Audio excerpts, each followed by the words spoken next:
Welcome to Shikshak Mitra. ഇന്ന് explain ചെയ്യാനായിട്ട് പോകുന്നത് SCERT 5th സ്റ്റാൻഡേർഡിലെ ഹിന്ദി ടെക്സ്റ്റ് ബുക്കിലെ ചാപ്റ്റർ 3 ആയിട്ടുള്ള പില്ല എന്ന് പറയുന്ന കവിതയാണ്. അപ്പോൾ കവിതയിലേക്ക് കടക്കുന്നതിന് മുൻപായിട്ട് നിങ്ങൾ ഈ ചാനൽ ആദ്യമായാണ് കാണുന്നതെങ്കിൽ ഇപ്പോൾ തന്നെ സബ്സ്ക്രൈബ് ചെയ്യുക. തുടർന്നുള്ള വീഡിയോസ് ലഭ്യമാകുന്നതിനായി ബെല്ലൈക്കൺ കൂടി എനേബിൾ ചെയ്യുക. അപ്പോൾ ഇനി നമുക്ക് കവിതയിലേക്ക് കടക്കാം. നമ്മൾ തൊട്ട് മുൻപ് പഠിച്ച പാഠമെന്ന് പറയുന്നത് ടോമി ഓർമ്മയുമായിരുന്നു. അതിൽ നീതു എന്ന് പറയുന്നൊരു കുട്ടിയും അതിൻ്റെ പട്ടിക്കുഞ്ഞു ടോമയുമായിട്ടുള്ള ഒരു കുഞ്ഞു കഥയായിരുന്നു. പക്ഷേ അത് കഴിഞ്ഞ് ഇവിടെ വരുമ്പോഴും ഇതൊരു പട്ടിക്കുഞ്ഞിൻ്റെ തന്നെ കവിതയാണ്. ഇതിലെ ആ കുട്ടിയുടെ പേര് നീതു തന്നെയാണ് കേട്ടോ. അപ്പോൾ ഈ കവിത എഴുതിയിരിക്കുന്നത് സഫദർ ഹാഷ്മിയാണ്. അപ്പോൾ ഈ കവിത നമുക്ക് നോക്കാം.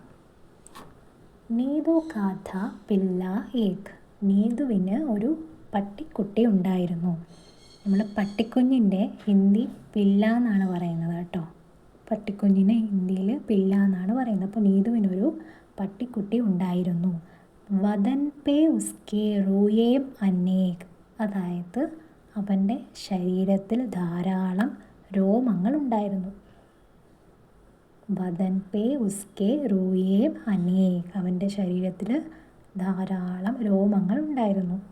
ചോട്ടി ടാങ്കെ ലംബി പൂച്ച്. എന്താണ് ചോട്ടി ടാങ്കെ എന്ന് വെച്ചാൽ ചെറിയ കാലുകളാണ് ഈ പട്ടിക്കുഞ്ഞിന് ഉണ്ടായിരുന്നത്. അതുപോലെ തന്നെ എന്താണ് ലംബി പൂഞ്ച്. ലംബി പൂഞ്ച് എന്ന് വെച്ചാൽ എന്താണ് നീളമുള്ള വാലും ഉണ്ടായിരുന്നു. ചെറിയ കാലുകളും അതുപോലെ തന്നെ നീളമുള്ള വാലും ആർക്കുണ്ടായിരുന്നു?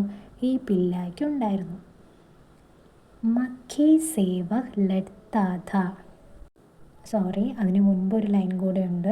പൂരി ദാഠി കാലി മൂഞ്ച്. പൂരി ദാഠി കാലി മൂഞ്ച് എന്ന് വെച്ചാൽ എന്താണ് തവിട്ട് താടിയും അതുപോലെ തന്നെ രോമം തവിട്ട് നിറമുള്ള താടി രോമവും അതുപോലെ തന്നെ എന്താണ് കറുത്ത് ഒരു മീശയും അവനും ഉണ്ടായിരുന്നു.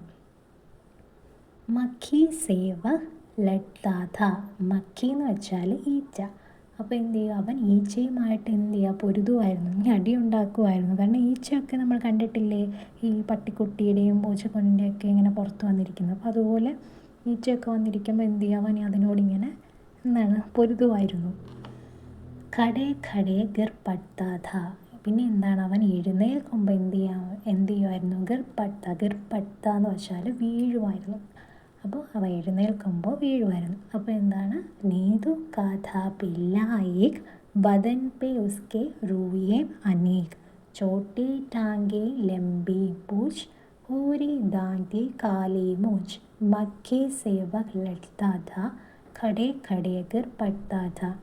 നീതുവിനൊരു പട്ടിക്കുട്ടി ഉണ്ടായിരുന്നു. അവൻ്റെ ശരീരത്തിൽ ധാരാളം രോമങ്ങൾ ഉണ്ടായിരുന്നു. ചെറിയ കാലുകളായിരുന്നു. നീളമുള്ള വാലായിരുന്നു. തവിട്ട് താടി രോമമായിരുന്നു. അതുപോലെ തന്നെ കറുത്ത കുഞ്ഞൻ മീശയും ഉണ്ടായിരുന്നു. പിന്നെ എന്ത് ചെയ്യുമായിരുന്നു, അവൻ ഈച്ചയുമായിട്ട് ഇങ്ങനെ പൊരുതുമായിരുന്നു. പിന്നെ എന്ത് ചെയ്യുക, എഴുന്നേൽക്കുമ്പോൾ വീഴുമായിരുന്നു.